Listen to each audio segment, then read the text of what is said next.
everyone, welcome back to Sunny Live Trend. Thank you so much guys for tuning in. I'm here to update you of what's going to happen on Inimba from the 13th to the 17th of April 2026 on Monday. A shocking revelation rocks Lazarus and Nongceba to the core. Hlati and to make a clash over how to raise their daughter. Sickness start to get a taste of his own medicine on Tuesday. The truth closes in, threatening to tear the family apart. Younger struggle to find her place in a divided home. Sydney is forced to confront a devastating setback on Wednesday.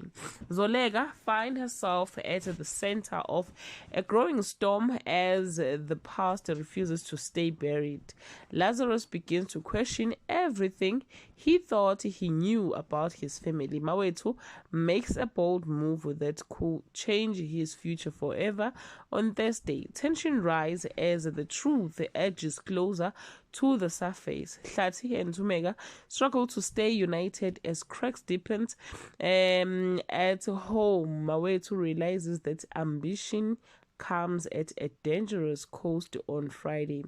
More secret come under threat when Lazarus demands answers that no one is ready to give. Zolega is forced to confront the consequences of standing by her man. Mawetu's world begins to shift as the power dynamics change. Well guys, that's all I have for today. You can leave your comment below and share your opinion. Bye.